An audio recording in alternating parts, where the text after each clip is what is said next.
Tēnā koutou. Kei te mihi atu ki a koutou e hara mai nei ki te tautoko tēnei kaupapa.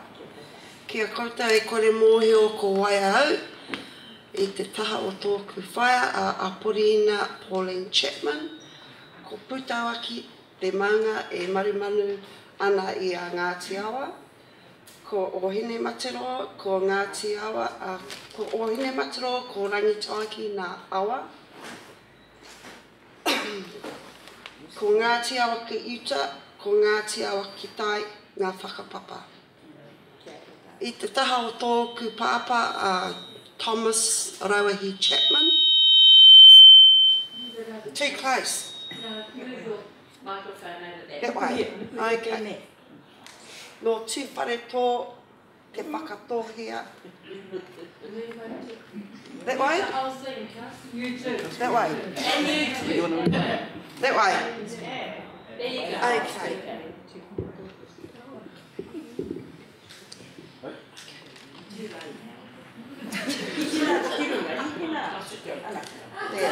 It's okay? The mic's too low. Okay. Today I'm going to tell you a story. A true story. This is a story about my whānau and the way I grew up. I'm the eldest of 6. I have 4 lovely sisters, a neat brother, and my parents are here today. I was one of the lucky ones. I grew up with 2 sets of grandparents plus my great-grandparents. We grew up in Murupara. As the centre of the universe. That's right, the centre of the universe. Dad was a bushman, a truck driver, and then finally a supervisor for transport. Mum stayed at home and looked after us kids. And there we learned all the lessons about growing up. Dad was a hard-working man. One time he had 3 jobs. Mum stayed home and looked after us. And we never went without anything. We weren't a rich family. Dad was always pig hunting if he wasn't at work, or fishing. And he took our kids out. There was never any alcohol in our place. We grew up like that. Now, I remember Mum saying to us, when you leave this house, you will know how to cook, you'll know how to sew a button on your shirt, you'll know how to clean the house, and you'll know how to hem your taro. That's all the little story, you know, the little tohu-tohus you get. Another one was, and also when you leave this house, don't forget to pay for your rent. You need a roof over your head. Don't forget to pay for the power, you need some light. Fill your cupboards up, and then what's left over, put half in the bank, and the rest is yours to do whatever you like. And I did all those. We were lucky. Murupara was buzzing in the 60s. People had jobs. Jobs, that's what this government's going to say. Jobs. You know, there was hardly any violence. You know, no kids went without. And we're no different to any other family. But we had our grandparents too.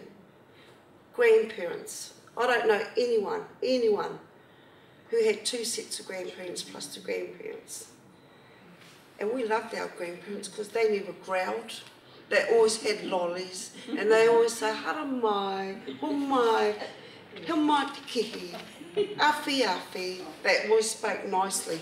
You know, and they pick you up for a holidays, and you go to their place, and there'd be a crate of soft drinks and big cartons of ice cream, and it was open slaughter. You didn't even have to ask, it was just yours. And then you had all the peach trees and that, you know, and you could do what you like, and oh, it was awesome. But then you had the veggie garden, you had to help in the veggie garden, you had to help grow. Sometimes in that, you had to go and climb the fruit trees, get all the peaches and whatnot. Then you'd have to go home and pick out pillows, and then you'd have to bottom. Then there was blackberry picking. all of those little things. And not only with the grandparents, but with my parents as well. You know, that was our day, our family outing. When you went out to the beach, it was always kai. You were always looking for kai. Puha, you didn't know what going for a good time was. You know, you knew that you were just going for a kai. That was the good time. But you just grew with it. It was just the natural thing to do. And then coming back to Teko and that and helping do the gardening, but when it was harvest time, our nanny ma, we called her our great-grandparents because we had so many nannies. The great-grands were called Nanny Ma and Kaupapa. Then you had Nanny Rau and Korohona. And then on Dad's side you had Granddad and Nanny Chapman. And I used to laugh about that Granddad and that because that Granddad, he was the darkest and he had the Pākehā name. He should have been called a koro. And they'd come and pick you up. And the same thing, you know, you're learning all the time these different things and even cooking and that. And so, come and make a jelly. First things you learn to do, just simple little things. Come and make a arewana bread. Learn to make arewana bread. And then I remember coming back to Teko. All the kids were there, the whole whānau and that, everybody's happy. And we used to go swimming in the river. None of us could swim. There was no supervision. Oh my God, I'll think about it now that they probably would have sips on all our parents. But it was fun. We were all happy in that, and there was always a nanny when you come back in that to feed you. Always food. But that was just the way it was. Anyway, I left Murupara, went off to Waiariki and for about a year, and then I decided to go to Australia. I was 18 then. There was I saw in the paper, $150 returned to Aussie, and I thought, oh, that's cheap, I've got the money and that, I might go over there and have a look with a couple of mates, and off I went. Stayed there 13 years, looking around, working here, there, everywhere, and just generally having a good time and doing what young people do. But every year, every second year, I made a point of coming home. And our family is so close, and then the younger ones used to write to me. Being the oldest, you look after your younger siblings and that. It was just natural, just normal. Anyway, busy having a good time, met an Aussie man and started a family. But before that, I built a house. This nice big flash house. And I was living in a Pākehā world, and then when I had my daughter and I noticed the difference, the way that the Aussies brought up their kids and how they were with their families. And one thing I hated was they'd feed the men first and then the kids. Oh God, we don't do that in our family, and their whole focus was different. It was mother, father, child. You know, and they even forgot about the grandparents. My mother-in-law, she absolutely loved me. We'd go down there and take all this kai and that down there and that, because that was one of the lessons to my mother. Whenever you go to anybody's place and that, take something to eat.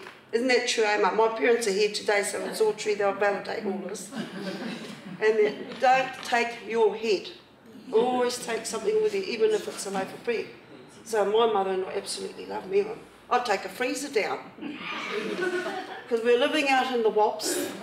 My children's father was managing this meat works, and we got meat for nothing, all the top cuts and that. So I had a freeze one with beef, and then we decided we wanted sheep, so I'd go get some sheep.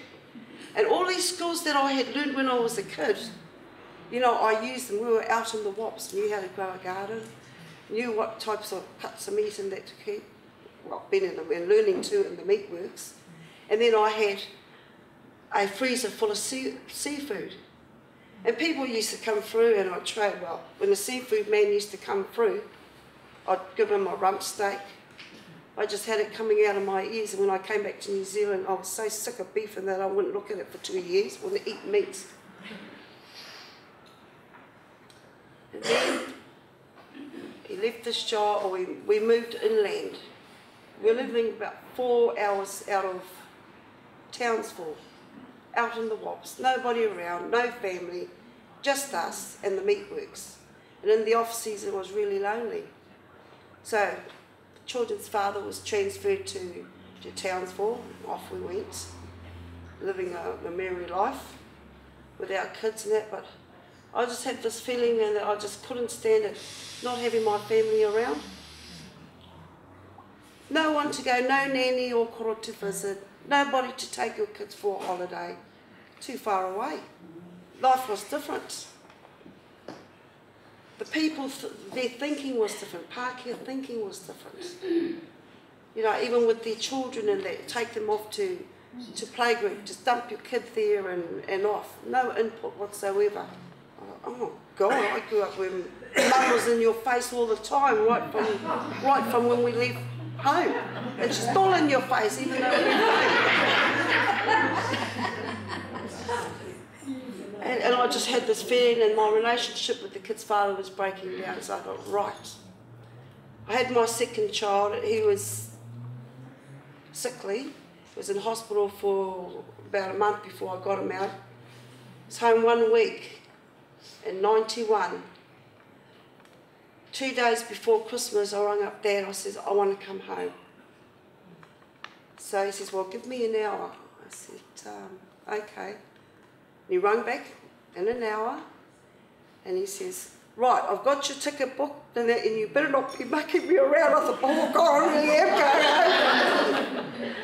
You know, so we left 3 o'clock in the morning, and my 2 babies and I.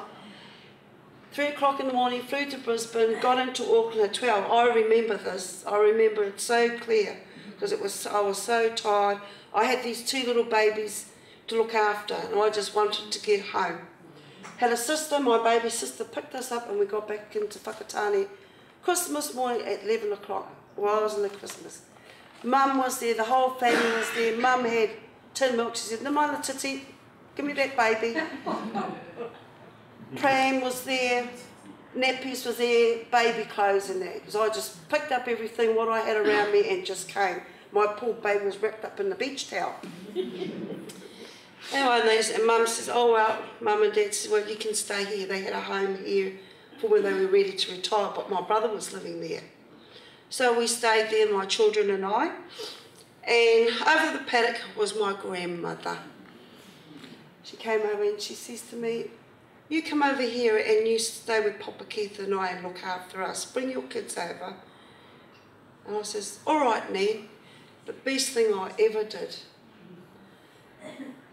We moved in with her. The kids went into kohanga, and at that stage, you know, I wasn't real familiar with kohanga because I'd been out in the 80s. I was in Australia and I didn't know what was happening back here in New Zealand. But it seemed like it was the trend was to learn Māori. And then he says, take your kids over to kohanga. I don't know anybody there now. And she said, that's all right, take them over there, they're your relations. So I went over there and introduced myself and got into the kohanga mode. And it was great. Our kohanga was great because the children were with the kaiako. The parents had to go and you had to go and learn life skills. You had to go and learn little things like changing a tyre, oil change, make tānako earrings, make a reo in the bread. It was great because there was a lot of women my age that didn't know how to do those things. Anyway, the kids got older and I started looking and I think, oh, geez, you know, you're going, doing kohanga. I better start brainwashing you. So I says, right, you two, come on. We're going out, you're going to learn how to pick puha.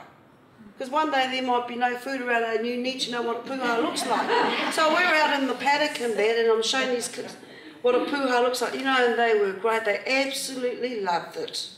They filled up bags and bags, because we grow heaps of puha around our area.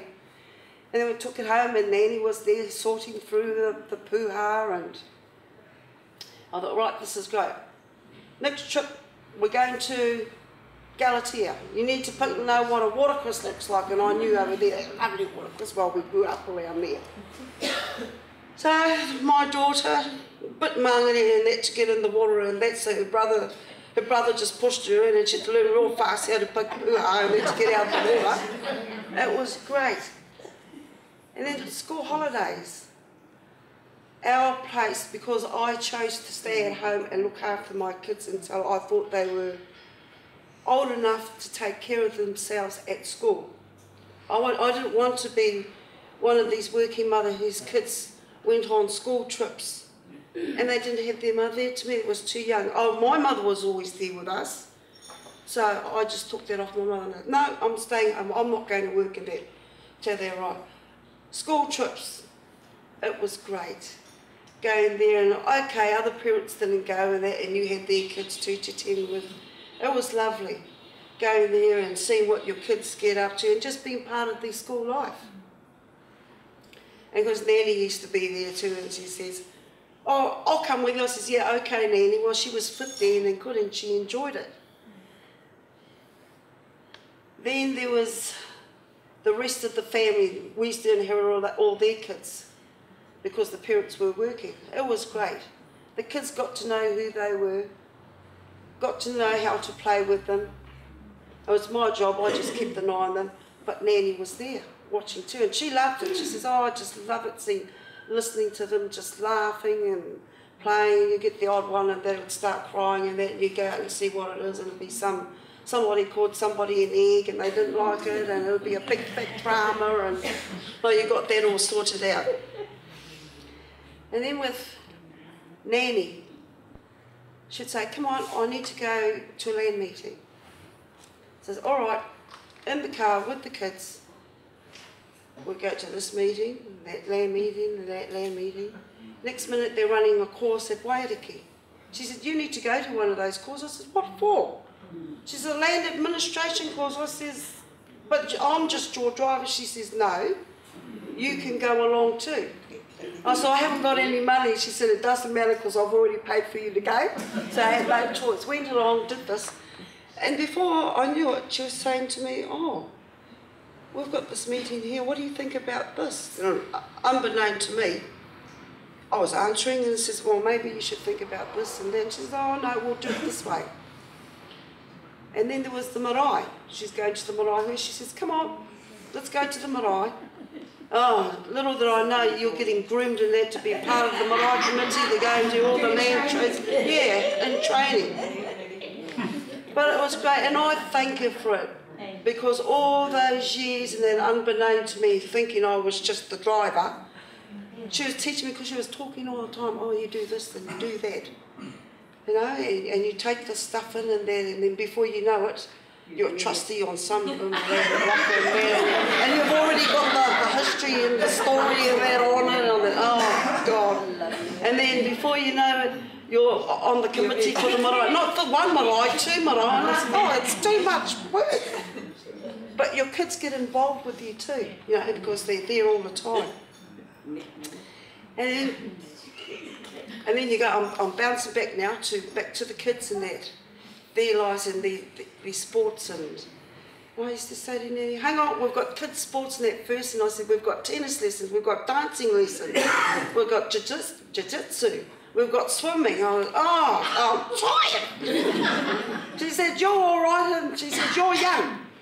She says, all you have to do is just worry about getting your kids in that here there. I'll worry about everything else. And you know, I was so lucky. I'd come home from Kohanga and the riwai, everything was all peeled. I just had to cook. The washing was already in.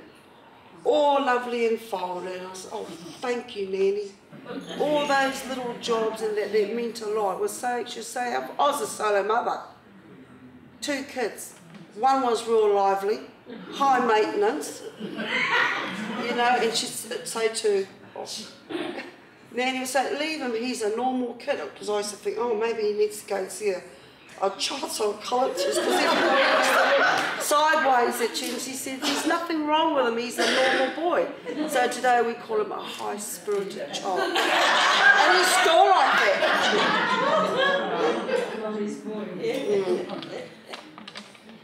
Anyway, how we go? I've got what over. Anyway, the kids, they're just so funny kids and that, you know, and I talk about brainwashing them. The 5-year-old and the 8-year-old, driving them to catch their bus out to Rauotehuia. Why do we go to school? We go to school to get a good education. Why do we need a good education? So we can make plenty of money. Why do we need plenty of money? So we can look after mum when she's old. I'm still waiting. And they say, remember that mum used to say all those things to us? You know, I say, oh, okay. God, I've got that sorted. They won't ever forget that. You know, you just brainwash them.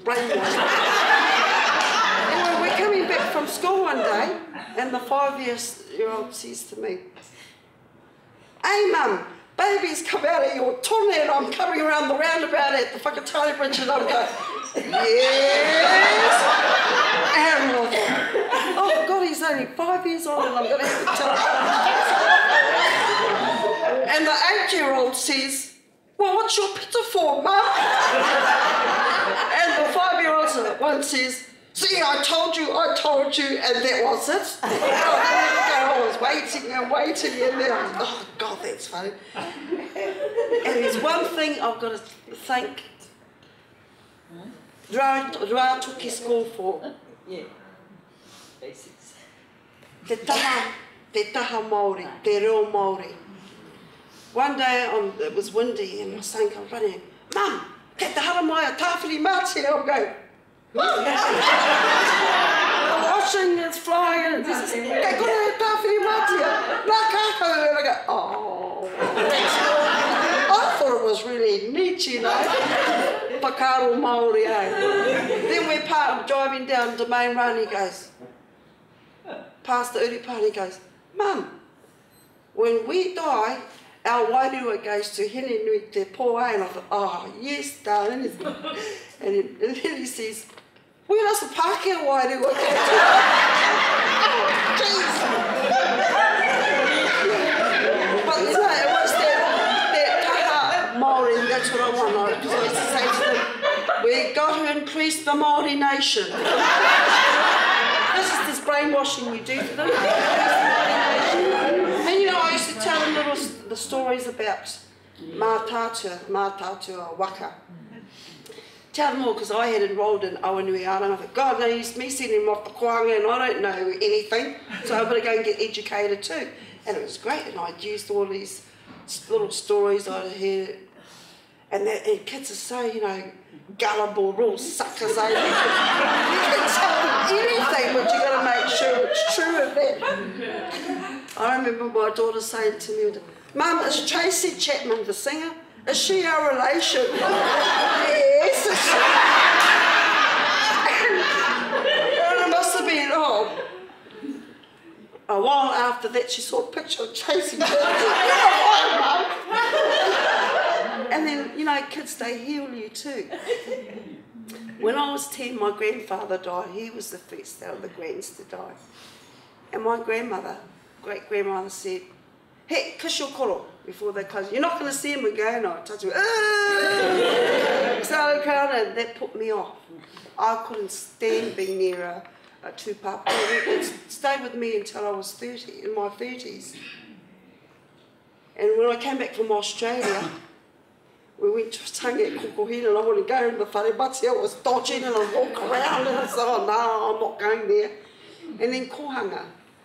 We went off, took the kids to a tangi at Poroporo. I went up and I thought, oh God, I don't really want to go up here. And anyway, my daughter goes up and touches the tūpapa and she says, Mum, what's wrong with this kuia? I says, oh, kei te moia, darling. She touches it again and she says, you're a liar, she's dead! And you're the whole of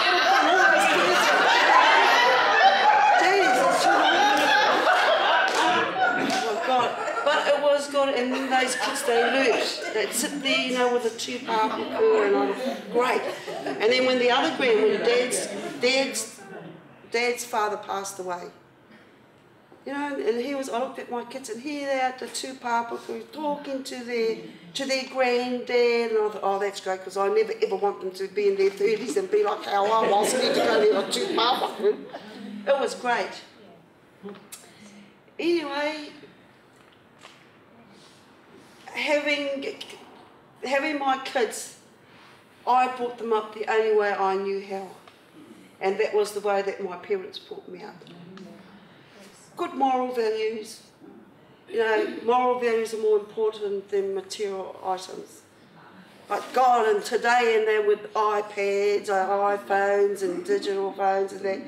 And then my daughter, she got her first mobile phone when she was at primary school, and I said to Nanny, no, she's too young. She said, if I want to buy it, and then you go and get it. The other one wanted the PlayStation. I went, no, too dear. Come on, you're going to go on Christmas Eve because I refused to get this PlayStation. Then goes the query down, and I said, oh, God. The rubbish, the food and that, I said to Nanny, you know, when you die, Nanny, we're going to starve to death because there's no way I can afford chippies and all the rubbish and that they buy for these kids. It was that bad. My son used to run into the Nanny's room and go, rare maku, and out comes the chocolates and all the lollies and that. I said, you're killing us, Nanny. You're killing us. Kill my pocket too if I ever forget for it. Anyway, there's the highlight was always have you always had Nanny there. And my kids today, they say, oh Mum, I'm so happy that you brought us home. We know all our family. Christmas time, every 2 years I'd send them over to Australia to have Christmas with their family. I then said, oh, we don't want to go there. Why not? Why not? Because it's just us and it's boring and the kai it's funny. And I said, well, what's the difference? She said, oh, my son says, oh, at home, Mum, we have a big hakari and the whānaus there and all the cousins and we play and then I thought, oh, that's neat. That's really neat. Today, my kids have both says, thank you, Mum. And I love my first Mother's Day when they left home. My daughter went off to uni and did well. My son went off to Aussie. He went off the track for a while and I nipped that in the bud real fast. I said he was going to Aussie for a holiday and I said, when you get there, ring me up. He rang me up. I said, you're not coming back. Oh, hi. And I said, you got no ears, you don't want to go to school, you don't want to do anything. And you're only 14 years old. So Jeremy, all those kids, boys in there that are going off the track, nip it in the bud straight away, deport them.